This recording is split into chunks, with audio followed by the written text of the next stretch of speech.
तो यहाँ पे हम बात करने वाले हैं डीएनए फिंगरप्रिंटिंग टेक्निक की। मॉलिक्यूलर बायोलॉजी की ये बहुत इम्पॉर्टेंट टेक्निक है जिसका इस्तेमाल हम किसी पर्सन की आइडेंटिफिकेशन इस्टेब्लिश करने में करते हैं। किसी दो पर्सन को अगर डिस्टिंग्विश करना हो, दो पर्सन के बीच में डिफरेंस पता करना हो, तो उसके लिए भी यूज़ कर सकते हैं। तो डीएनए फिंगरप्रिंटिंग का मतलब क्या होता है? डीएनए फिंगरप्रिंटिंग, देखो जैसे हम फिंगरप्रिंटिंग की मदद से क्या करते हैं, हमारे फिंगर्स के ऊपर में जो स्किन की फोल्ड है उसके पैटर्न के हिसाब से पर्सन को आइडेंटिफाई करते हैं। वैसे ही डीएनए फिंगरप्रिंटिंग में हम क्या करेंगे, डीएनए सीक्वेंस के हिसाब से पर्सन को डिस्टिंग्विश करने वाले हैं। जो डीएनए सीक्वेंस होता है, जो डीएनए के अंदर न्यूक्लियोटाइड सीक्वेंस होता है, उसको आइडेंटिफाई करके अगर हम किसी पर्सन को आइडेंटिफाई करें या फिर दो पर्सन के बीच में डिफरेंस पता करें, तो इसी टेक्निक को बुलाया जाता है डीएनए फिंगरप्रिंटिंग। दो पर्सन, कोई सा भी दो पर्सन ले लीजिए, उनके डीएनए में कुछ ना कुछ डिफरेंस दिखाई ज़रूर पड़ता है। इसी वजह से वो दो पर्सन अलग अलग फीचर शो करते हैं। तो कोई से भी दो पर्सन आप उठा लीजिए, पर्सन 1 और यहाँ पर पर्सन 2, दोनों ह्यूमंस हैं, पर इनके डीएनए में सीक्वेंस कहीं ना कहीं पर वेरिएट करनी चाहिए। अब कितना परसेंट इनके डीएनए में डिफरेंस दिखाई पड़ता है और कितना परसेंट सिमिलैरिटी दिखाई पड़ती है? दोनों ही ह्यूमंस हैं, सेम स्पीसीज़ को बिलोंग करते हैं, मतलब इनका जेनेटिक मटेरियल सिमिलैरिटी तो शो करेगा ही, लेकिन कितनी परसेंट सिमिलैरिटी और कितनी परसेंट डिफरेंस शो करता है? तो किसी भी दो ह्यूमंस का जो डीएनए होता है वो 99.9% सेम होता है, उसमें कोई वेरिएशन नहीं होता है।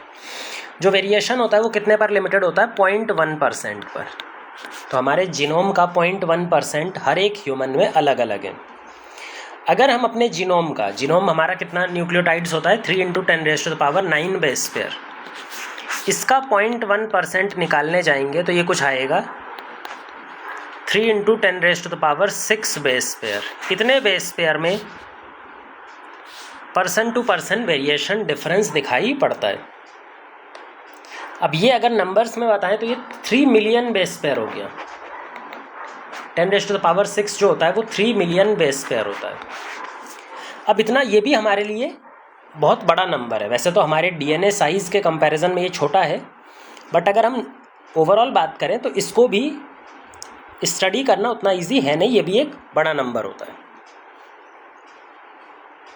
बट उससे भी बड़ी प्रॉब्लम है कि ये जो जितना भी डिफरेंस है, ये 3 मिलियन बेस पेयर न्यूक्लियोटाइड्स में जो डिफरेंस दिखाई पड़ रहा है वो किसी एक जगह पर नहीं है, हमारे पूरे डीएनए में फैला हुआ रहेगा। मान लो अगर ये हमारा जीनोम है तो जो डिफरेंस वाला रीजन है वो जगह जगह पर दिखाई देगा। कुछ डिफरेंस यहाँ पर दिखाई देगा, कुछ डिफरेंस यहाँ पर दिखाई देगा, कुछ डिफरेंस यहाँ पर दिखाई देगा। ऐसा थोड़ा होगा कि एक ही जगह पर सारा का सारा डिफरेंस प्रेजेंट है, ऐसा नहीं होता। जो डिफरेंस वाले रीजन है वो हमारे जीनोम में फैले हुए रहेंगे। अगर हमें पूरा डिफरेंस पता करना हो दो पर्सन के बीच में, तो इसका मतलब हमें पूरे जीनोम को सीक्वेंस करने की ज़रूरत पड़ेगी। भाई नॉर्मल चीज़ तो हमारे दिमाग में जो पहला कंसेप्ट आएगा वो आएगा होल जीनोम सीक्वेंस। दोनों पर इंडिविजुअल का पूरा जीनोम सीक्वेंस कर दो और जितना भी न्यूक्लियोटाइड डिफरेंस आता है वो हमें पता लग जाएगा। पर ये जो प्रोसेस है ये हाईली टाइम कंज्यूमिंग है। भाई ये तो बहुत ज़्यादा टाइम कंज्यूमिंग हो जाएगा। हर बार अगर आपको पूरा का पूरा जीनोम आइडेंटिफाई करना होगा, उसको सीक्वेंस करने की ज़रूरत पड़ेगी, तो बहुत पैसा भी लगेगा और टाइम भी लगेगा।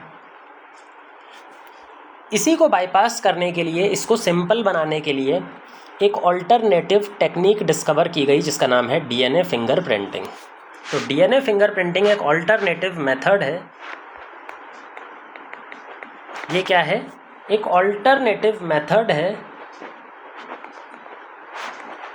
डिफरेंस को पता करने का विदाउट सीक्वेंसिंग। यहाँ पे हम डीएनए की सीक्वेंसिंग नहीं करेंगे। जो इसका बेसिक एम होता है कि सीक्वेंसिंग वाले स्टेप को हटा देना। अगर हम सीक्वेंसिंग वाले स्टेप को हटा देंगे तो बहुत ईजिली, बहुत जल्दी डिफरेंस के बारे में पता कर सकते हैं। अगर हमें पूरा जीनोम सीक्वेंस ना करना पड़े तो ये मेथड कैसा होता है? Quick method, easy method and fast method. बहुत फास्ट होता है कंपेयर टू सीक्वेंसिंग। क्यों ये फास्ट है और सीक्वेंसिंग से ज़्यादा बेटर है? क्योंकि इस मेथड में हम पूरे जीनोम के बारे में बात ही नहीं करेंगे। हम जीनोम के सिर्फ कुछ पर्टिकुलर सेगमेंट पे बात करेंगे जहाँ पर 2 पर्सन के बीच में डिफरेंस होने के चांसेस बहुत ज़्यादा हैं। हम पूरे डीएनए की बात नहीं करेंगे भाई। मान लो ये हमारा पूरा डीएनए है, हम पूरे डीएनए की बात नहीं करेंगे। हम उन रीजन्स की बात करेंगे जहाँ पर 2 पर्सन में डिफरेंस दिखाई देने के चांसेस ज़्यादा हैं। पर्सन 1 और पर्सन 2 के बीच में मान लो इस रीजन को लेकर डिफरेंस होता है, तो हम सिर्फ इतना ही रीजन पढ़ेंगे दोनों पर्सन के अंदर। तो ये बहुत इंपॉर्टेंट पार्ट है डीएनए फिंगरप्रिंटिंग को समझने का। अब डीएनए फिंगरप्रिंटिंग टेक्निक स्टार्ट करने से पहले हमें बहुत सारी चीज़ें पता होनी चाहिए भाई। बहुत सारा बेसिक होता है डीएनए फिंगरप्रिंटिंग का। अगर हम उसको क्लियर कर लेंगे तो डीएनए फिंगरप्रिंटिंग तो बहुत इजी कंसेप्ट है, 4-5 पॉइंट्स में ख़त्म हो जाएगा। पहले हमें ये समझना होगा कि जो 2 पर्सन हैं, जो उनके डीएनए में डिफरेंस आ क्यों रहा है भाई। अगर हम सेम स्पीसीज़ को बिलोंग करते हैं, वो भी ह्यूमन है, मैं भी ह्यूमन हूँ, तो मेरे डीएनए और उसके डीएनए में फ़र्क क्यों आ रहा है? क्या ऐसा रीज़न है जिसकी वजह से दोनों डीएनए में डिफरेंस ओरिजिनेट करता है? फिर ये जो डिफरेंस है वो कितने तरह का होता है भाई? जो डिफरेंस होता है वो भी कई तरह का होता है। हम सारे डिफरेंस की बात नहीं करने वाले, हम एक स्पेसिफिक टाइप के डिफरेंस की बात करते हैं जिसका नाम है पॉलीमॉर्फिज्म। तो हम पॉलीमॉर्फिज्म पढ़ेंगे। ये सारी चीज़ें ख़त्म करने के बाद हम डीएनए फिंगरप्रिंटिंग चालू करेंगे। तो एक बार हम बेसिक कॉन्सेप्ट्स देखते हैं कि how that variation in DNA arise. 2 person का जो डीएनए है उसमें वेरिएशन कहाँ से आते हैं, क्यों आते हैं? How the variation in DNA arise.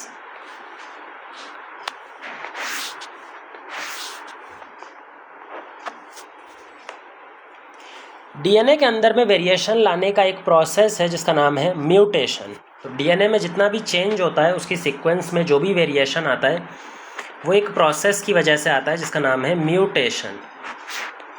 हमारे डीएनए में कॉन्स्टेंटली चेंजेस होते रहते हैं और उन्हीं चेंजेस को हम बोलते हैं म्यूटेशन। किसी भी तरह का डीएनए सीक्वेंस में चेंज म्यूटेशन कहलाता है।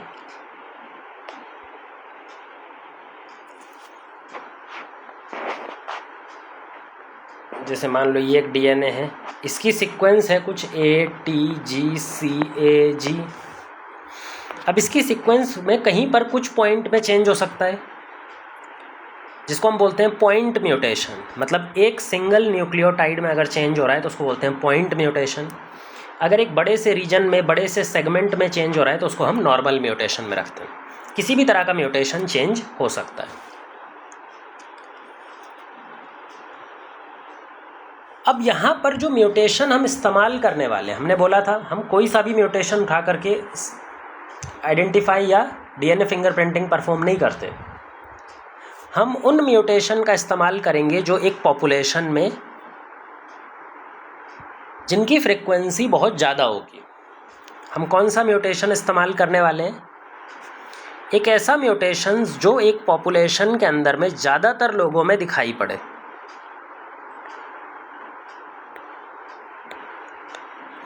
हम वो म्यूटेशन इस्तेमाल करेंगे जो, मान लो ये एक पॉपुलेशन है और हर एक ये जो सर्कल है ये एक पर्सन को रिप्रेजेंट कर रहा है, तो इस पॉपुलेशन के ज़्यादातर मेंबर्स में वो पर्टिकुलर म्यूटेशन प्रेजेंट होना चाहिए। मतलब इस म्यूटेशन की जो फ्रीक्वेंसी है, इस म्यूटेशन के पाए जाने की फ्रीक्वेंसी इस पॉपुलेशन में काफ़ी ज़्यादा होनी चाहिए। ऐसे म्यूटेशन जिनकी फ्रीक्वेंसी एक पॉपुलेशन में काफ़ी ज़्यादा होती है उसको बोलते हैं पॉलीमॉर्फिज्म। पॉलीमॉर्फिज्म मतलब एक ऐसा म्यूटेशन जो एक पॉपुलेशन में काफ़ी फैला हुआ रहेगा। कितना, अगर हम डाटा की बात करें तो पॉलीमॉर्फिज्म के लिए किसी भी म्यूटेशन को पॉपुलेशन के कितने फ्रैक्शन में या कितने परसेंटेज पॉपुलेशन में दिखाई देना चाहिए? एटलीस्ट 1% पॉपुलेशन में। कोई भी ऐसा म्यूटेशन है जो 1% पॉपुलेशन में या 1% से ज़्यादा, मिनिमम 1% होता है, अगर उनमें दिखाई दे रहा है तो ऐसे म्यूटेशन को हम बुला देते हैं पॉलीमॉर्फिज्म। तो ऐसा म्यूटेशन हमारे लिए क्या हो जाएगा? पॉलीमॉर्फिज्म। और हम पॉलीमॉर्फिज्म का ही इस्तेमाल करेंगे क्योंकि पॉलीमॉर्फिज्म हर एक इंडिविजुअल में देखने के चांस होते हैं उसके, तो उसके बेसिस पे हम डिवाइड कर सकते हैं पर्सन को कि भाई इसमें ये वाला म्यूटेशन है, इसमें यहाँ पर थोड़ा और चेंज आ रहा है, दूसरे में कोई और चेंज आ रहा है, तो उसके बेसिस पे हम आइडेंटिफाई कर सकते हैं।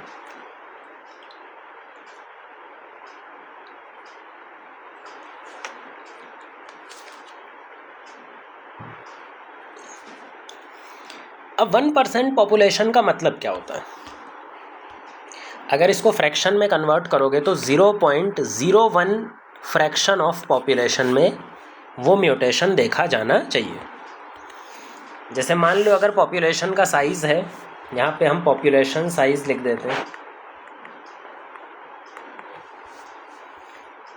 100 लोग हैं, तो 100 लोग में कम से कम एक इंडिविजुअल में म्यूटेशन देखे जाना चाहिए, तभी हम उसको पॉलीमॉर्फिज्म बुला पाएंगे।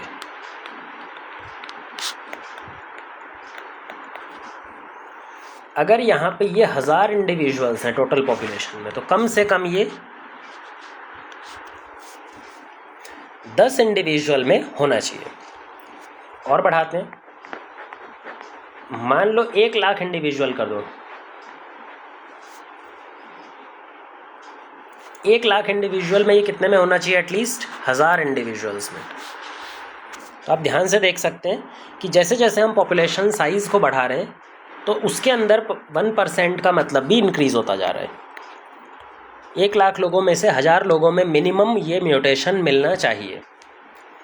तो ऐसे म्यूटेशन को हम यूज़ कर सकते हैं 2 ऑर्गेनिज्म के बीच में डिफरेंशिएट करने के लिए, ठीक है ना, क्योंकि ह्यूमन पॉपुलेशन बहुत बड़ी होती है, उसमें 1% या उससे ज़्यादा का मतलब बहुत ज़्यादा हो जाता है। तो ये है पॉलीमॉर्फिज्म और म्यूटेशन।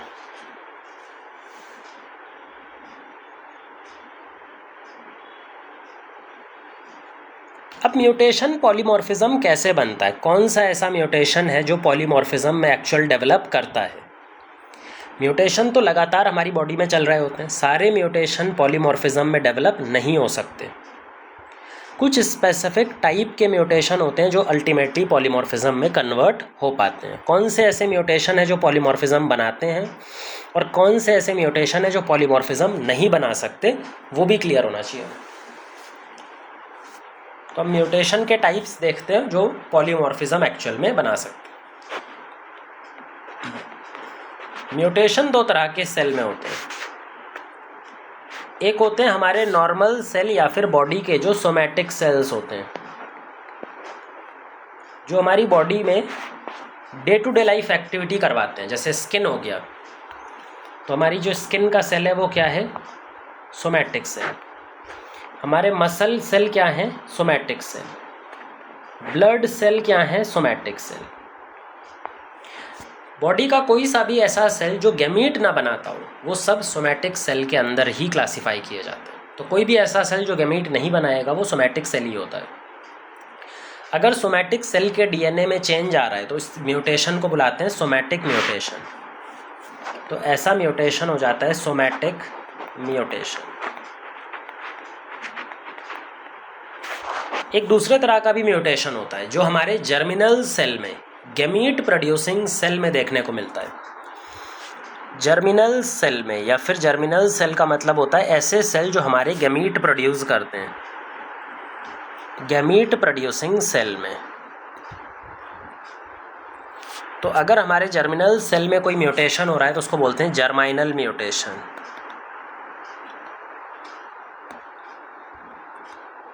तो उसको हम क्या बुलाते हैं? जर्माइनल म्यूटेशन। अब ध्यान से समझना, अगर हमारी बॉडी में सोमैटिक म्यूटेशन हो रहा है, स्किन में कोई म्यूटेशन है, मसल में कोई म्यूटेशन है, ब्लड में कोई म्यूटेशन है, तो ऐसा म्यूटेशन नेक्स्ट जनरेशन में कभी भी पास ऑन नहीं हो सकता। ये म्यूटेशन हर एक इंडिविजुअल का स्पेसिफिक होता है। आपके अंदर जो है वो आपके बच्चों में नहीं जाएगा, जो आपके अंदर म्यूटेशन है वो आपके फादर के अंदर में नहीं होगा, उनके अंदर अलग होगा। आपके ग्रैंडफादर में सोमैटिक म्यूटेशन अलग तरह के होंगे, आपके अंदर में सोमैटिक म्यूटेशन अलग तरह के होंगे। तो सोमैटिक म्यूटेशन एक जनरेशन से दूसरी जनरेशन में पास ऑन नहीं होते। तो इनका सबसे इम्पॉर्टेंट पॉइंट होता है कि they do not pass to next generation में ये जाते ही नहीं हैं। वहीं पर अगर हम जर्माइनल म्यूटेशन की बात करें, क्योंकि ये गैमीट सेल प्रोड्यूस करते हैं, तो अगर जर्मिनल सेल में कोई चेंज है तो वो change as it is gamete में चला जाएगा और गैमीट से होता हुआ नेक्स्ट स्टेज जो जाइगोट स्टेज बनती है उसमें पहुंच जाएगा। और ये जाइगोट ही रिस्पॉन्सिबल है नई जनरेशन बनाने के लिए। तो जाइगोट के थ्रू, गैमीट के थ्रू जो म्यूटेशन था, जर्मिनल म्यूटेशन, वो नेक्स्ट जनरेशन में भी पास होगी। तो germinal mutation these are passed on to next generation too, ये नेक्स्ट जनरेशन में भी पास ऑन होती है। अब अगर ये नेक्स्ट जनरेशन में पास ऑन होती है, मतलब पेरेंट से कहाँ पहुँच जाएगी? बच्चों में। जो इनके बच्चे हैं उनसे कहाँ चली जाएगी? उनके बच्चों में। मान लेते हैं हर एक जनरेशन में 2 नए इंडिविजुअल बनते जा रहे हैं, सिर्फ 2 इंडिविजुअल बनते जा रहे हैं। उसके बाद भी हर जनरेशन के बाद में नंबर डबल होगा और उन डबल नंबर के अंदर जर्माइनल म्यूटेशन आगे की तरफ जाता जा रहा है। तो इससे क्या होगा कि एक टाइम ऐसा आएगा कि पॉपुलेशन के ज़्यादातर मेंबर्स में या एक बहुत बड़े फ्रैक्शन में ये वाला म्यूटेशन स्प्रेड हो जाएगा। और इसी म्यूटेशन को जो पॉपुलेशन में स्प्रेड हो जाता है, इसी को बुलाते हैं पॉलीमॉर्फिज्म। तो पॉलीमॉर्फिज्म कौन सा म्यूटेशन बन सकता है? जर्माइनल म्यूटेशन। सोमैटिक म्यूटेशन कभी भी पॉलीमॉर्फिज्म नहीं बनता। पर्सन की जब डेथ होती है तो उसके सारे सोमैटिक म्यूटेशंस उसकी डेथ के साथ ही हमेशा के लिए ख़त्म हो जाते हैं, वो आगे जनरेशन में पास ऑन कर ही नहीं सकते। अब बात करते हैं, जर्माइनल म्यूटेशन भी 2 टाइप्स के होते हैं। सारे जर्माइनल म्यूटेशन आगे पास हो जाएं ये भी ज़रूरी नहीं है भाई। जर्माइनल म्यूटेशन भी 2 टाइप्स के होते हैं, बेस्ड ऑन कि हमारे डीएनए की कौन सी सीक्वेंस में चेंज लेकर के आ रहे हैं। जो हमारा डीएनए होता है, पहले तो हम अपने डीएनए की बात कर लें। बहुत बड़ा मॉलिक्यूल होता है, बायोमॉलिक्यूल होता है। इस डीएनए में टोटल 2 तरह के रीजन होते हैं। कुछ ऐसे रीजन होते हैं जो कि प्रोटीन कोड करते हैं, एमआरएनए कोड करते हैं, जो प्रोटीन बनाते हैं, एंजाइम बनाते हैं, जिनको बोलते हैं कोडिंग रीजन। तो कुछ हमारे पास में कोडिंग रीजन होते हैं जो हमने यहाँ पे लिख दिया है, कोडिंग रीजन। कोडिंग रीजन के बीच बीच में प्रेजेंट होते हैं नॉन कोडिंग पार्ट। जैसे ये एक नॉन कोडिंग पार्ट हो गया, ये एक दूसरा नॉन कोडिंग पार्ट हो गया, ये एक और दूसरा नॉन कोडिंग पार्ट हो गया। तो ऐसे ही 2 कोडिंग रीजन्स के बीच में जो रीजन प्रेजेंट होता है, जो डीएनए सीक्वेंस प्रेजेंट होती है, उसको बोलते हैं non coding sequence. NC non coding, NC non coding. Germinal mutation दोनों जगह पर हो सकता है। डीएनए के अंदर germinal mutation non coding sequence में भी हो सकता है और कोडिंग सीक्वेंस के अंदर भी हो सकता है। म्यूटेशन यहाँ पर भी हो सकता है, म्यूटेशन यहाँ पर भी हो सकता है, म्यूटेशन यहाँ पर भी हो सकता है, म्यूटेशन यहाँ पर भी हो सकता है। पर कौन सा म्यूटेशन नेक्स्ट जनरेशन में जाने की कैपेबिलिटी रखता है? म्यूटेशन देखो इतना बड़ा नहीं हो जाना चाहिए कि वो उसकी रिप्रोडक्टिव कैपेबिलिटी को रिड्यूस कर दे। अगर किसी म्यूटेशन से या किसी डीएनए के चेंज से एक पर्सन में ऐसा इफेक्ट दिखाई पड़ता है कि उसकी रिप्रोडक्टिव कैपेबिलिटी रिड्यूस हो रही है, तो ऐसा म्यूटेशन नेक्स्ट जनरेशन में पास ऑन हो जाए, इसके चांसेस भी कम हो जाएंगे, क्योंकि वो पर्सन अब आगे रिप्रोड्यूस करने में कैपेबल रहा ही नहीं। अब कोडिंग और नॉन कोडिंग पर वापस आएँ तो देखो यहाँ पर ध्यान से समझना, जो कोडिंग रीजन सीक्वेंस होती हैं ये एंजाइम बनाती हैं। एंजाइम बना करके बॉडी में कुछ फंक्शन प्रोड्यूस करती हैं, जबकि नॉन कोडिंग जो रीजन्स होते हैं ये कोई भी एंजाइम नहीं बनाते, ये फर्दर कुछ भी नहीं बनाते, ये सिर्फ ऐसे ही प्रेजेंट रहते हैं। अगर कोई सा भी चेंज कोडिंग सीक्वेंस में इस वाले डीएनए सीक्वेंस में दिखाई पड़ रहा है तो क्या हमारा एंजाइम भी चेंज हो जाएगा? बिल्कुल। अगर कोडिंग सीक्वेंस चेंज हो रही है तो एंजाइम भी चेंज होगा। और जब एंजाइम चेंज होगा तो जो फंक्शन वो एंजाइम परफॉर्म करने वाला था, क्या वो भी अफेक्ट होगा? बिल्कुल अफेक्ट होगा। तो कोडिंग रीजन में चेंज होने की वजह से जो ऑर्गेनिज्म का नॉर्मल फंक्शन था, कोई ना कोई नॉर्मल फंक्शन उसका अफेक्ट होगा, तो उसकी बॉडी नॉर्मली परफॉर्म नहीं कर पाएगी, नॉर्मली फंक्शन नहीं कर पाएगी। जिससे क्या रीज़न बनता है कि जिससे उसकी रिप्रोडक्टिव कैपेबिलिटी उस पर्सन की रिड्यूस हो जाती है। कोडिंग रीजन में चेंज आने की वजह से उसका नेक्स्ट जनरेशन प्रोड्यूस करने की कैपेबिलिटी रिड्यूस हो जाएगी। वहीं पे अगर हम नॉन कोडिंग सीक्वेंस में म्यूटेशन को देखें तो नॉन कोडिंग सीक्वेंस में अगर किसी भी तरह का म्यूटेशन हो रहा है, क्योंकि नॉन कोडिंग सीक्वेंस आगे कोई प्रोटीन या एंजाइम तो बनाती नहीं है, तो इसका मतलब ये फर्दर हमारी बॉडी को नेगेटिवली अफेक्ट नहीं करने वाला। जब ये हमारी बॉडी को नेगेटिवली अफेक्ट कर ही नहीं रहा है तो क्या यहाँ पर म्यूटेशन ज़्यादा परमिसेबल होंगे? बिल्कुल। नॉन कोडिंग रीजन में अगर म्यूटेशन हो भी रहा है तो उससे फंक्शन पे तो कोई असर आ नहीं रहा है, जबकि अगर म्यूटेशन कोडिंग सीक्वेंस में हो रहा है तो डायरेक्टली हमारी बॉडी का फंक्शन, कोई ना कोई फंक्शन अफेक्ट हो रहा है। इसका मतलब जो ज़्यादा म्यूटेशन दिखाई पड़ते हैं, जो ज़्यादा पॉलीमॉर्फिज्म दिखाई पड़ते हैं, वो हमें कौन से रीजन में दिखाई पड़ेंगे? तो वो हमें म्यूटेशन या फिर पॉलीमॉर्फिज्म की अगर हम बात करें तो ये हमें दिखाई पड़ते हैं नॉन कोडिंग रीजन में। ज़्यादा म्यूटेशन या ज़्यादा पॉलीमॉर्फिज्म हमें नॉन कोडिंग सीक्वेंस में दिखाई देंगे, कोडिंग सीक्वेंस में नहीं दिखाई देंगे। तो ये पूरा पॉलीमॉर्फिज्म का कॉन्सेप्ट हमारे पास आ गया कि पॉलीमॉर्फिज्म कौन से डीएनए पार्ट में ज़्यादा मिलेंगे, कौन से में कम मिलेंगे।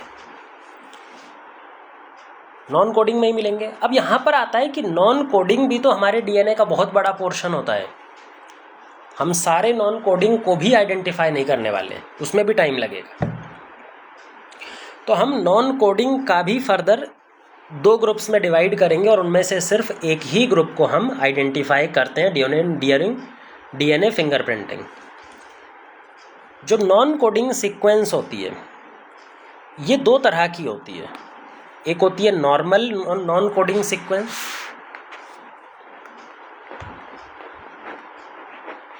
नॉर्मल नॉन कोडिंग सीक्वेंस, और दूसरा होता है रिपीटेटिव नॉन कोडिंग सीक्वेंस,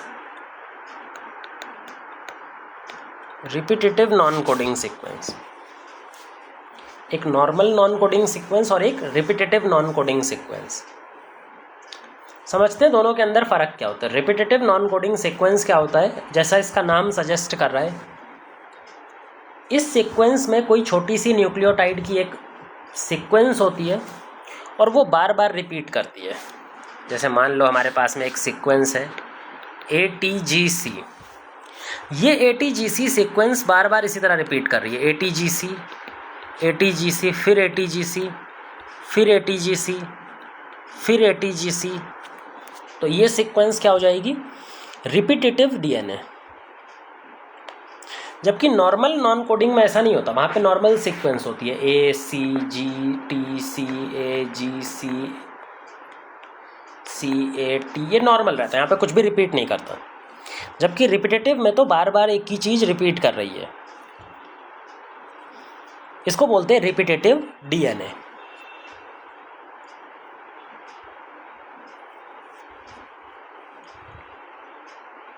ये जो रिपीटेटिव डीएनए है ना, इसके अंदर में एक रिपीट में, एक पर्टिकुलर रिपीट में कितने न्यूक्लियोटाइड्स हैं ये वेरी कर सकते हैं। न्यूक्लियोटाइड्स का जो नंबर है एक पर्टिकुलर सिंगल रिपीट में वो वेरी करता है। इनफैक्ट ये भी वेरी करता है कि नंबर ऑफ रिपीट्स, कितनी बार ये रिपीट करेगा। जो एक सीक्वेंस है ये टोटल कितनी बार रिपीट करने वाली है, इसके कितने कॉपीज़ प्रेजेंट है, ये भी वेरी करता है। बेस कॉम्पोजिशन भी वेरी करता है। बेस कॉम्पोजिशन यानी GC रिच हो सकता है, GC %, 80%। ये जो बेस कॉम्पोजिशन है ये भी वेरी करता है। तो चाहे हम न्यूक्लियोटाइड्स का नंबर देखें एक रिपीट में, वो भी वेरी करता है, टोटल नंबर ऑफ रिपीट्स वो भी वेरी करता है, और बेस कॉम्पोजिशन मतलब GC %, 80% ये भी वेरी करता है। अब यहाँ पर ध्यान देना, क्योंकि हमारे डीएनए में एक पर्टिकुलर सीक्वेंस बार बार रिपीट कर रही है और उस पर्टिकुलर सीक्वेंस में जीसी कॉम्पोजिशन एटी कॉम्पोजिशन एक स्पेसिफिक फॉर्म में प्रेजेंट होगा। तो जो एक सिंगल रिपीटेटिव सीक्वेंस होती है, कोई सी भी मान लो, जैसे हम यहीं पर यही वाली ले लेते हैं एटीजीसी एटीजीसी एटीजीसी, जो बार बार रिपीट कर रही है, तो ये पूरी रिपीटेटिव सीक्वेंस है। इस सीक्वेंस की डेंसिटी आसपास जो नॉर्मल डीएनए है उससे अलग हो जाती है, क्योंकि यहाँ पर एक ही सीक्वेंस बार बार रिपीट करेगी, तो जो इसकी डेंसिटी होगी, नॉर्मल हमारा जो डीएनए उसकी जो डेंसिटी है वो काफ़ी अलग होगी एज़ कम्पेयर टू हमारे रिपीटेटिव सीक्वेंस की डेंसिटी से। इसकी डेंसिटी अलग होगी। क्योंकि इसकी डेंसिटी अलग है अपने आसपास वाले डीएनए से, तो इसको हम बहुत इजीली सेपरेट कर सकते हैं using the density gradient centrifugation. हम इन दोनों सीक्वेंस को अलग अलग कर सकते हैं, बहुत इजीली अलग अलग कर सकते हैं। किसकी मदद से? Density gradient centrifugation. इस डीएनए को हम एक डेंसिटी ग्रेडियंट सॉल्यूशन में डाल देंगे और उसको बहुत तेज़ी से स्पिन कर देंगे। जब हम बहुत तेज़ी से स्पिन करते हैं तो हमारा डीएनए जो है वो छोटे छोटे टुकड़ों में बट जाता है। एक आता है बल्क डीएनए, जो बड़ा सा बल्क जीनोमिक डीएनए है, और इसके ऊपर छोटे छोटे डीएनए टुकड़े। ये सब रिपीटेटिव सीक्वेंस है। अलग अलग रिपीटेटिव सीक्वेंस डेंसिटी के हिसाब से सेपरेट हो गई बल्क जीनोमिक डीएनए से। ये जो ऊपर तैरते हुए छोटे छोटे फ्रेगमेंट्स हैं, इन्हीं को हम बोलते हैं सैटेलाइट डीएनए। इन्हीं तैरते हुए डीएनए को क्या बुलाया जाता है? Satellite DNA.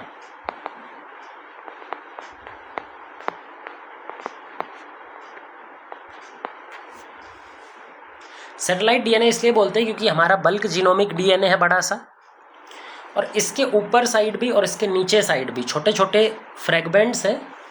तो एक बड़ी बॉडी के आसपास जब छोटे छोटे टुकड़े घूम रहे होते हैं उसी को हम बोलते हैं सैटेलाइट। तो इसी तरह से इसलिए हम इसको सैटेलाइट डीएनए कह करके भी बुला देते हैं।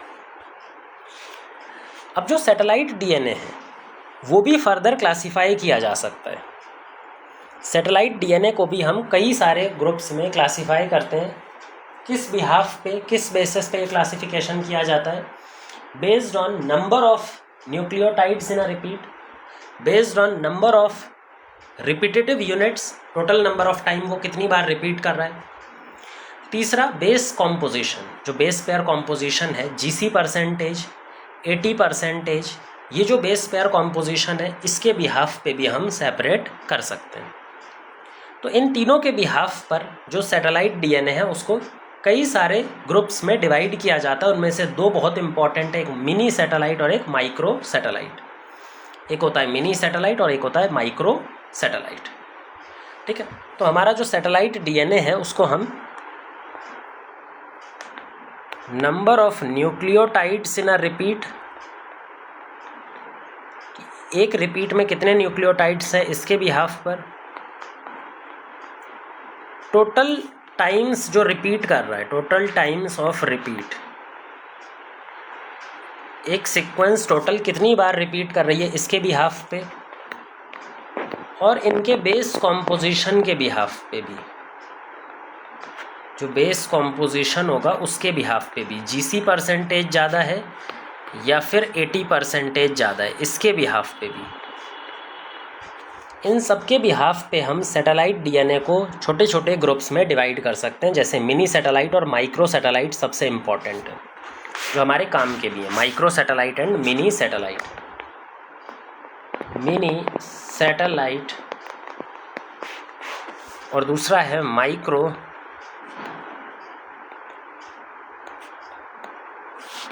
सैटेलाइट। क्या फ़र्क है दोनों में समझना। जो मिनी सैटेलाइट है वो बहुत ही कम बेस पेयर का बना होता है। एक मिनी सैटेलाइट 2 से 6 बेस पेयर का बना होता है, जबकि माइक्रो सैटेलाइट थोड़ा सा बड़ा होता है। यहाँ पर जो सीक्वेंस होती है वो 10 से लेके 100 बेस पेयर तक की हो सकती है। 10 से लेके 100 बेस पेयर तक की हो सकती है मिनी माइक्रो सैटेलाइट में।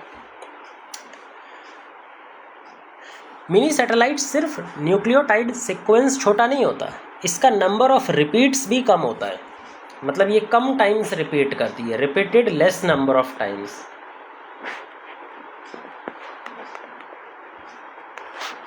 जबकि माइक्रो सैटेलाइट ज़्यादा बार रिपीट करती है, जो रिपीट होता है मोर नंबर ऑफ टाइम्स ये रिपीट करता है। मोर नंबर ऑफ टाइम्स कितनी बार रिपीट करेगा वो भी ज़्यादा होता है। यहाँ पर तो कई बार इतनी बार रिपीट कर जाता है कि 10 से लेकर के 1.5 के मतलब 1000 1500 बार एक ही चीज़ रिपीट कर सकती है बार बार बार बार। तो ये काफ़ी बड़ा होता है सीक्वेंस। मिनी सैटेलाइट का एक और नाम होता है short tandem repeat. Short tandem repeat, जिसको हम शॉर्ट फॉर्म में STR भी बोलते हैं। जबकि माइक्रो सैटेलाइट का दूसरा नाम होता है variable number of tandem repeats, VNTR। Variable number of tandem repeats या फिर VNTR भी बोलते हैं इसको। अच्छा, VNTR जो होते हैं उनका टोटल साइज़ कितना बड़ा हो सकता है? नंबर ऑफ रिपीट्स के हिसाब से उनका जो टोटल साइज़ है वो 100 बेस पेयर से लेके 20,000 बेस पेयर तक हो सकता है। मतलब अगर इसको हम कन्वर्ट करें तो ये 100 बेस पेयर है और वहाँ से लेके 20,000 बेस पेयर तक इसका साइज़, टोटल साइज़ हो सकता है। ये हो गया मिनी सैटेलाइट और माइक्रो सैटेलाइट, दो इम्पॉर्टेंट कैटेगरी। जो नॉर्मली क्लासिकल DNA फिंगरप्रिंटिंग होती है वहाँ पे हम माइक्रो सैटेलाइट का इस्तेमाल करते हैं क्योंकि इनका साइज़ थोड़ा सा बड़ा होता है, इनको पहचानना ज़्यादा ईजी है as compared to mini satellite. Mini satellite हम हायर टेक्निक्स, जो और एडवांस टेक्निक्स होती हैं, क्योंकि इसका साइज़ छोटा है तो उनमें यूज़ कर सकते हैं। अब जो VNTR है वो एक पर्सन से दूसरे पर्सन में कैसे डिफ़र करता है? नंबर ऑफ रिपीट के हिसाब से। एक पर्सन के अंदर में हो सकता है ये 40 बार रिपीट कर रहा हो, तो दूसरे पर्सन के अंदर में हो सकता है ये 60 बार 70 बार रिपीट कर रहा हो सकता है एक पर्सन में 100 बार रिपीट कर रहा हो, दूसरे में 30 बार रिपीट कर रहा हो। तो नंबर ऑफ रिपीटेड्स जो हैं, VNTR कितनी बार अपने आप को रिपीट करता है, ये डिफ़र करता है पर्सन टू पर्सन। जैसे मान लो यहाँ पे हम बना लेते हैं, एक पर्सन है यहाँ पर और एक पर्सन है यहाँ पर। ये पर्सन 1 है और ये पर्सन 2 है। इस पर्सन 1 के पास में कुछ VNTR है। VNTR अलग अलग क्रोमोसोम पे अलग अलग तरह का हो सकता है। मान लेते हैं इसके क्रोमोसोम 1 पे कुछ एक VNTR है, इसके क्रोमोसोम पे 1 पे कुछ एक VNTR है। अब देखो, क्रोमोसोम 1 भी किसी भी डिप्लॉयड ऑर्गेनिज्म में 2 कॉपीज़ होती हैं। एक पे फादर से मिलती है जिसको पैटर्नल बोलते हैं और एक मदर से मिलती है जिसको मैटरनल बोलते हैं। तो 1 क्रोमोसोम की इसके पास 2 कॉपीज़ हैं, एक पैटर्नल और एक मैटरनल, एक फादर से और एक मदर से। इसके ऊपर में कोई एक VNTR है जो मान लो कि 10 बार रिपीट करता है, ये या 12 बार, मान लो ये 12 बार रिपीट कर रहा है। ये है VNTR नंबर 1, कोई एक स्पेसिफिक VNTR है। जैसे क्रोमोसोम नंबर 1 जो पैटर्नल क्रोमोसोम नंबर 1 है वहाँ पर ये VNTR है, तो मदर में भी ये VNTR होगा, बट इसका नंबर अलग होगा कि कितनी बार रिपीट कर रहा है, उसका नंबर अलग है। हो सकता है यहाँ पे 7 बार रिपीट कर रहा हो, वहाँ पे 12 बार रिपीट कर रहा था, यहाँ पे 7 बार रिपीट कर रहा है। ये समझाने के लिए, ऐसे तो ये थाउजेंड्स ऑफ टाइम भी रिपीट कर सकता है, समझाने के लिए बता रहे हैं। अच्छा, एक और VNTR ले लो। ये जो VNTR है ये क्रोमोसोम नंबर 6 पे प्रेजेंट है, कुछ भी मान सकते हैं, ये क्रोमोसोम नंबर 6 पे हम मान के चल रहे हैं। तो ये हमारा क्रोमोसोम नंबर 6 पे प्रेजेंट है। 6 में भी 2 क्रोमोसोम है, एक पैटर्नल और एक मैटरनल। मान लो इसके ऊपर में पाया जाता है VNTR 2, कोई दूसरा VNTR है जो क्रोमोसोम नंबर 6 पे पाया जाता है। इसका नंबर पैटर्नल क्रोमोसोम पे 7 6 है, 2 3 4 5 6, तो ये 6 बार रिपीट कर रहा है यहाँ पे, जबकि मैटरनल साइड पे वो सिर्फ 2 बार रिपीट कर रहा है। तो VNTR जो 2 है वो 6th क्रोमोसोम पे पाया जाता है, फादर में भी 6th क्रोमोसोम पे पाया जाएगा और मदर में भी 6th क्रोमोसोम पर पाया जाएगा। बट कितनी बार फादर वाले क्रोमोसोम पर रिपीट कर रहा है और कितनी बार मदर वाले क्रोमोसोम पर रिपीट कर रहा है, ये अलग अलग है। ये हमने 2 तरह की VNTR पढ़ी है पर्सन 1 में। अब बात करते हैं पर्सन 2 की। इसके पास भी सेम तरह के VNTR तो होंगे, क्योंकि VNTR जो है वो पॉलीमॉर्फिज्म शो करता है। अगर इस पर्सन में है तो दूसरे में भी होगा, बट उसके अंदर में अलग तरह का हो सकता है, नंबर ऑफ रिपीट्स हो सकता है, मैच नहीं करेगा, पर होगा ज़रूर वहाँ पर भी। अब इस पर्सन 2 के क्रोमोसोम 1 पर VNTR 1 प्रेजेंट है, बिल्कुल प्रेजेंट है। इस पर्सन 2 के क्रोमोसोम 1 पे VNTR 1 प्रेजेंट है, बिल्कुल सही बात है। इसके पास भी 2 क्रोमोसोम है, एक फादर से आया होगा पैटर्नल और इसकी मदर से आया होगा मैटरनल। जो VNTR 1 इस वाले ऑर्गेनिज्म के ऊपर रिपीट कर रहा है, वो रिपीट कर रहा है 10 बार। वो 12 बार रिपीट ना करके क्या बार कर रहा है, 10 बार।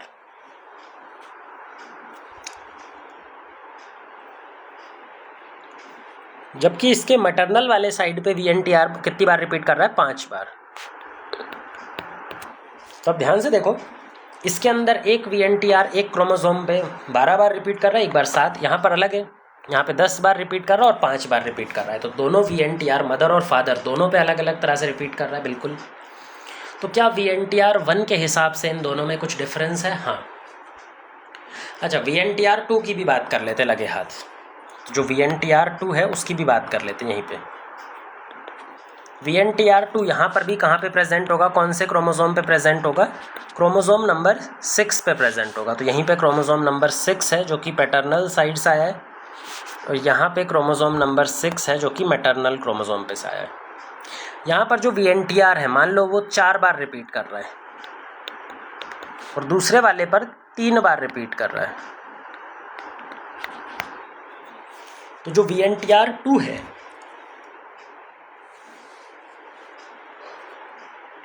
वो पर्सन 2 के अंदर कितनी बार रिपीट कर रहा है?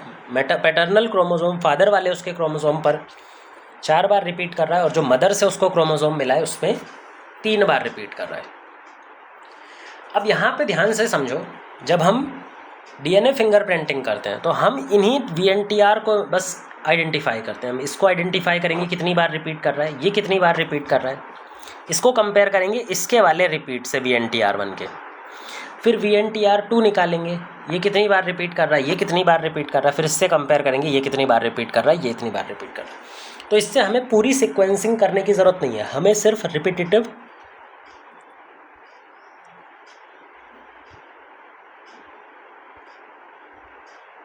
जो सीक्वेंसेस हैं उनके बारे में पता करना है, उनको पढ़ना है, कितनी बार रिपीट कर रहा है, बस वही चीज़ हमें समझनी है। एक और चीज़ हम ध्यान रखेंगे कि ये जो रिपीटिशन है या फिर ये जो पॉलीमॉर्फिज्म VNTR का दिखाई पड़ रहा है कि इसके अंदर कितने रिपीट्स हैं, ये इनहेरिटेबल होता है। ये जो पॉलीमॉर्फिज्म तो है ही, बट साथ में इनहेरिटेबल नेचर का भी होता है। इनहेरिट मतलब ये पेरेंट्स से होता हुआ बच्चों में ट्रांसमिट होता है। पेरेंट्स से होता हुआ कहाँ जाता है? बच्चों में, ऑफस्प्रिंग्स में। तो अगर एक फैमिली है जिसके पेरेंट्स में कोई VNTR है तो वो बच्चों में भी जाता है, बच्चों से के थ्रू ट्रांसमिट होता है।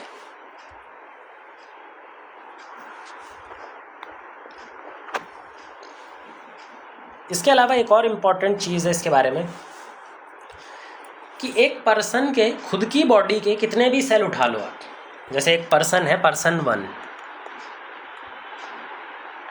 एक पर्सन की बॉडी में अलग अलग पार्ट्स होते हैं। इसका स्किन एक पार्ट है, ब्लड कोई सेल है वो एक पार्ट है। कोई सा भी सेल उठा लो, एक पर्सन की बॉडी में हर एक सेल में जो पॉलीमॉर्फिज्म देखने को मिलता है, जो VNTR के नंबर रिपीट्स देखने को मिलते हैं, वो सेम देखने को मिलते हैं। अगर मेरे स्किन सेल में कोई VNTR है, मान लो VNTR X, वो 5 बार रिपीट कर रहा है और दूसरे वाले क्रोमोसोम पर 10 बार रिपीट कर रहा है, तो ये कॉम्बिनेशन सारे सेल में मिलेगा। एक क्रोमोसोम पर 5 बार और दूसरे पर 10 बार ही रिपीट करेगा, हर एक क्रोमोसोम पर आप चेक कर सकते हो। तो जो पॉलीमॉर्फिज्म VNTR का होता है, उसकी नंबर ऑफ रिपीट्स होता है, उसका जो टोटल लेंथ होता है वो कांस्टेंट रहता है, हमारे सेल टू सेल वेरी नहीं करता। एक सेल में जैसा है दूसरे सेल में भी वैसा ही रहेगा, दूसरे सेल में जैसा है तीसरे सेल में भी वैसा रहेगा। तो हमारी एक बॉडी में, एक पर्सन की बॉडी में हर एक सेल में सिमिलैरिटी दिखाई पड़ती है इसको लेकर के। पर अगर हम दो फैमिलीज़ की बात करें, दो अलग अलग इंडिविजुअल की बात करें, तो वहाँ पर डिफरेंस भी देखने को मिलेगा। ये दोनों चीज़ें हमें DNA फिंगरप्रिंटिंग में काम आने वाली हैं। अब हम इतना समझने के बाद, ये सब बेसिक कॉन्सेप्ट समझने के बाद चलते हैं DNA फिंगरप्रिंटिंग के स्टेप्स। एक्चुअल में DNA फिंगरप्रिंटिंग टेक्निक जो है वो किन स्टेप्स के माध्यम से चलाई जाती है, क्या क्या वहाँ पर प्रोसेस फॉलो करने होते हैं। तो steps in the DNA fingerprinting, तो सबसे पहला स्टेप है वो है DNA आइसोलेशन या फिर isolation of DNA। Isolation of DNA, अगर हमें DNA को कंपेयर करना है दो पर्सन के बीच में, तो उसका DNA पहले पूरा आइसोलेट करना पड़ेगा। एक बार जब DNA हमने आइसोलेट कर लिया, फिर दूसरा काम होता है उसको स्पेसिफिक जगह पे कट लगाना। एकदम स्पेसिफिक जो साइट्स होती हैं, स्पेसिफिक जो जगह होती है, वहाँ पे हम कट लगाते हैं। किसकी मदद से? रेस्ट्रिक्शन एंडोन्यूक्लियस, ये कुछ एंजाइम होते हैं जो एकदम स्पेसिफिक लोकेशन पर DNA को काटने के लिए बने रहते हैं। तो मान लो हमारे पास में बहुत सारा VNTR है, ये एक VNTR है VNTR1, ये एक दूसरा VNTR है VNTR2, ये तीसरा VNTR है VNTR3। तो इनको काटने के लिए, यहाँ से काटने के लिए, यहाँ से काटने के लिए, यहाँ से काटने के लिए हम किसका इस्तेमाल करते हैं? मॉलिक्यूलर सिजर या फिर रेस्ट्रिक्शन एंडोन्यूक्लियस। अब एक बार ये साइट्स हमने काट ली, ये वाले टुकड़े हमने काट लिए, फिर हम क्या करते हैं? इन टुकड़ों को अलग अलग करना है। भाई ये तो हमें एक मिक्सचर की फॉर्म में मिलेगा, उस मिक्सचर में से हमें हर एक टुकड़े को अलग करना होगा, अपने हिसाब से उनको सेपरेट करना होगा, ताकि हम अलग अलग स्टडी सब पर कर पाएँ। इनको सेपरेट करने के लिए एक दूसरी टेक्निक इस्तेमाल की जाती है जिसका नाम है जेल इलेक्ट्रोफोरेसिस। थोड़ा सा हम जेल इलेक्ट्रोफोरेसिस के बारे में भी बताएंगे। तो हम यहाँ पर थर्ड स्टेप में क्या फॉलो करने वाले हैं? Gel electrophoresis.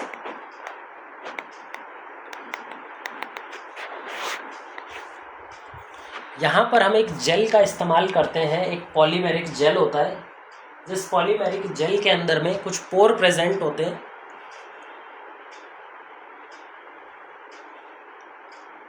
उन्हीं पोर्स के थ्रू हम अपने DNA फ्रेगमेंट्स को वहाँ पर फोर्स करते हैं आगे जाने के लिए। जब छोटे छोटे पोर्स के थ्रू हमारे DNA फ्रेगमेंट्स आगे मूव करेंगे, तो वहाँ पर एक पर्टिकुलर सेपरेशन मेथड दिखाई पड़ता है। भाई जो बड़ा DNA मॉलिक्यूल होगा वो धीरे धीरे मूव करेगा, उसको रेजिस्टेंस ज़्यादा फेस करना पड़ेगा, तो वो स्लो मूव करेगा। वहीं पर दूसरी तरफ जो हमारा छोटा DNA पीस होगा, छोटा DNA का टुकड़ा होगा, वो तेज़ी से मूव करेगा, उसको रेजिस्टेंस कम मिलेगा, तो वो आगे आगे चलेगा, जबकि जो बड़े वाले DNA हैं वो स्लो चलेंगे, थोड़ा पीछे चलेंगे। तो इस तरह से दो डिफरेंट टाइप के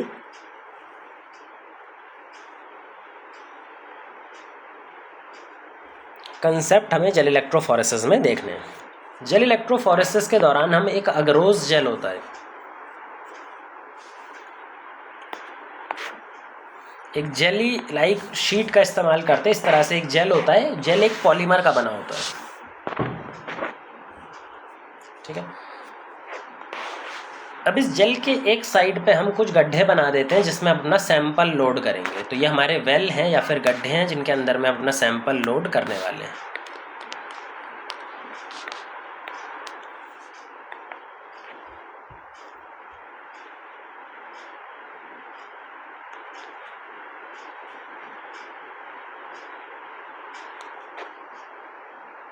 ठीक है, तो हम यहाँ पे अपना सैंपल लोड करने वाले हैं, इनको वेल बोलते हैं। यहाँ पे हमने हमारे DNA सैंपल को लोड कर दिया, ये वाला जो DNA के फ्रेगमेंट्स है इसको लोड कर दिया। अब इन DNA फ्रेगमेंट्स को हमें इस जेल के थ्रू आगे भेजना है। इसके लिए हम क्या यूज़ करेंगे? इलेक्ट्रिक चार्ज का मदद लेंगे, इलेक्ट्रिक फील्ड की मदद लेंगे। हम एक नेगेटिव फील्ड बनाएंगे अपने वेल के साइड पे, जहाँ पे हमने सैंपल को डाला है, और अपोजिट साइड पे एनोड रहेगा जो पॉजिटिव चार्ज रहेगा। तो अपोजिट साइड पे रहेगा एनोड पॉजिटिव चार्ज और इस साइड पे रहेगा कैथोड नेगेटिव चार्ज। जब हम इस चार्ज को ऑपरेट करवाएंगे, इसको कनेक्ट करेंगे हमारी बैटरी को यहाँ पर, तो चार्ज इस तरह से फ्लो करना स्टार्ट करेगा जिसकी वजह से एक इलेक्ट्रिक फील्ड डेवलप करेगी और इलेक्ट्रिक फील्ड इस नेगेटिवली चार्ज्ड डीएनए मॉलिक्यूल को पॉजिटिव चार्ज वाले पोल की तरफ भेजना स्टार्ट कर देगी। तो धीरे धीरे पुश करेगी इलेक्ट्रिक फील्ड, इसको आगे की तरफ पुश करेगी। जब ये आगे की तरफ पुश होगा तो उस दौरान इसका साइज़ के बेसिस पे सेपरेशन होना स्टार्ट हो जाएगा। भाई साइज़ के बेसिस पे कैसे सेपरेट होगा? ये जो अपने साइज़ में बड़ा है वो रेजिस्टेंस ज़्यादा फेस करेगा, वो धीरे धीरे मूव करेगा तो वो पीछे पीछे चलेगा। तो जो जितना बड़ा होगा वो उतना पीछे चलेगा और जो जितना छोटा होगा वो कंपैरेटिवली आगे मिलता जाएगा। जो सबसे छोटे वाले पीस होते हैं वो सबसे आगे मिलते हैं। तो इस तरह से हमारा डीएनए फिंगरप्रिंटिंग डिफरेंट फ्रेगमेंट्स को अलग अलग कर देगा बेस्ड ऑन इलेक्ट्रिक चार्ज के थ्रू, इलेक्ट्रिक फील्ड के थ्रू हम अपने डीएनए फ्रेगमेंट्स को एक पर्टिकुलर पॉलीमेरिक शीट में पुश कर देते हैं। ये हो गया तीसरा स्टेप। अब चौथे स्टेप पर चलते हैं। चौथे स्टेप में क्या देखने वाले हैं? ये जो डीएनए फ्रेगमेंट्स अलग अलग हुए हैं इनको पहचानना, इनके ऊपर काम करना, जेल में काम करना बहुत मुश्किल है। भाई इसी जेल के अंदर अगर आप काम करने की सोचोगे तो वहाँ पर काम करना बहुत ही मुश्किल है, वहाँ पर काम करना पॉसिबल नहीं है। तो पहले हमें अपने फ्रेगमेंट्स को इस जेल से निकाल करके एक सिंथेटिक शीट के ऊपर लेकर के आना पड़ेगा। जैसा पैटर्न यहाँ पर जेल पे बना हुआ है सेम पैटर्न हमें हमारी सिंथेटिक शीट पर लेकर के आना होगा। तो इसके लिए हम क्या करते हैं, पूरा का पूरा डीएनए जो फ्रेगमेंट जनरेट हुआ है, जो ये प्रोफाइल जनरेट हुई है, कहाँ पे कौन सा छोटा है कौन सा बड़ा है, किस तरह से वो सेपरेट हुए हैं, वो पूरा का पूरा प्रोफाइल हम अपने एक सिंथेटिक शीट होती है जिसका नाम है नाइट्रोसेल्यूलोज या फिर नायलॉन, नाइट्रोसेल्यूलोज या फिर नायलॉन,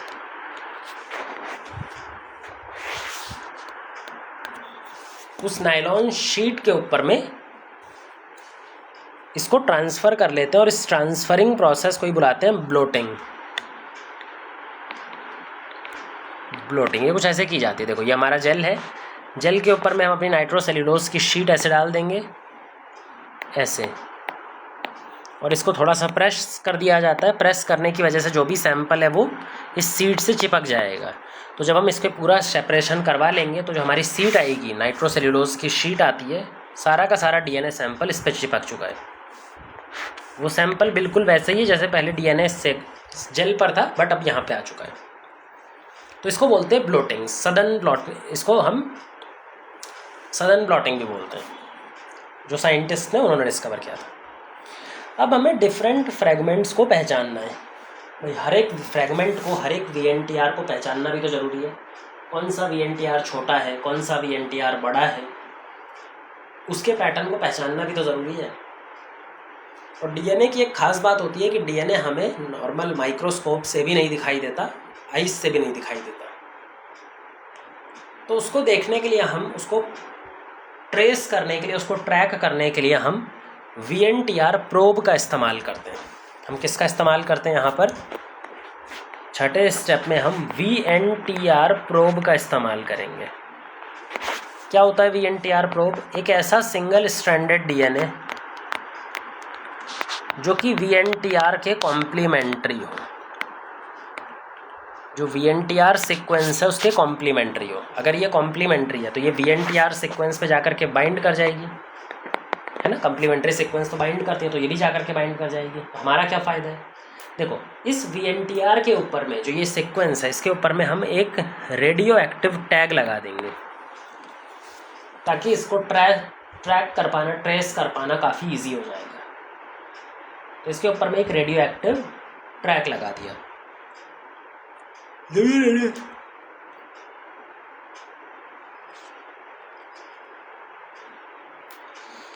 हाइब्रिडाइजेशन करवाते हैं। नेक्स्ट स्टेप में होता है वीएनटीआर का हाइब्रिडाइजेशन।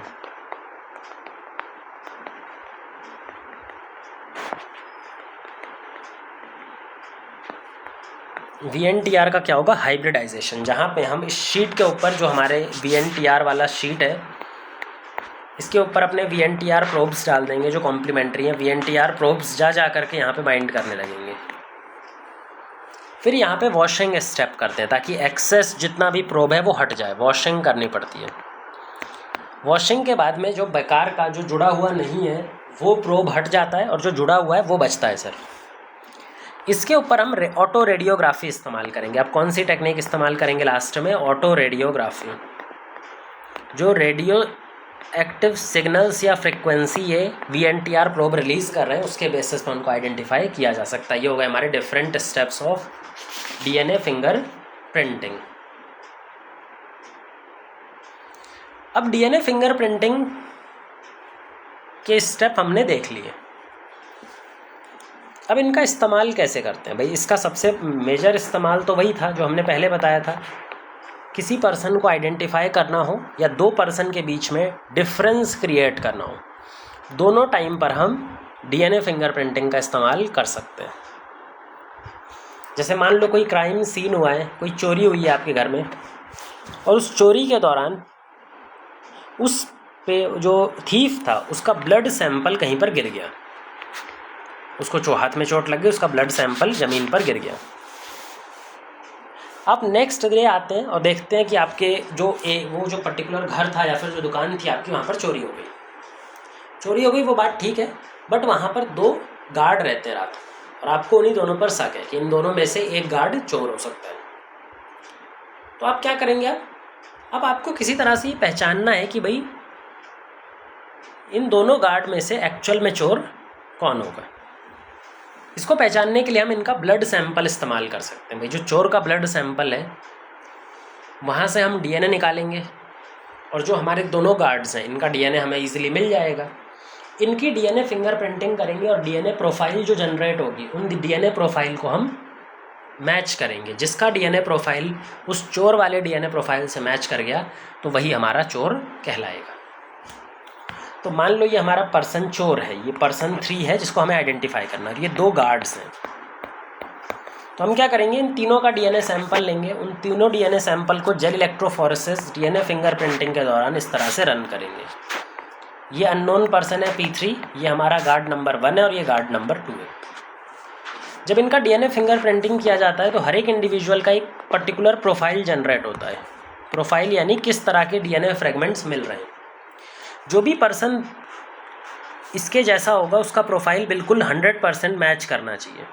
भाई ध्यान से देखो तो इसका तो 100% मैच नहीं कर रहा, लेकिन जो पर्सन 2 है उसका हमारा मैच कर रहा है, उसका भी प्रोफाइल बिल्कुल इसी के जैसा आ रहा है। मतलब जो चोर है वो कौन है, गार्ड 2 या फिर पर्सन 2 यहाँ पे चोर है। और क्या क्या यूज़ हो सकते हैं जो DNA फिंगर प्रिंटिंग के, और इसमें नई टेक्निक्स को भी हम कैसे जोड़ते जा रहे हैं, क्योंकि DNA फिंगर प्रिंटिंग जब आप करने जाओगे तो 99% चांस है कि वहाँ पर आपको सैंपल कम मिलेगा। जैसे इसका इस्तेमाल कहाँ पे होता है, पैटर्नल टेस्टिंग में। भाई बच्चे को क्लेम करने आ जाते हैं पेरेंट्स कि उनका बच्चा खो गया या फिर उनका बच्चा मिसप्लेस हो गया है हॉस्पिटल वगैरह में, तो उसके लिए हम यूज़ कर सकते हैं। क्राइम ब्रांच के अंदर यूज़ किया जाता है, फॉरेंसिक साइंस के अंदर यूज़ किया जाता है, जहाँ पे हम क्रिमिनल को पकड़ने के लिए DNA फिंगर प्रिंटिंग इस्तेमाल कर सकते हैं।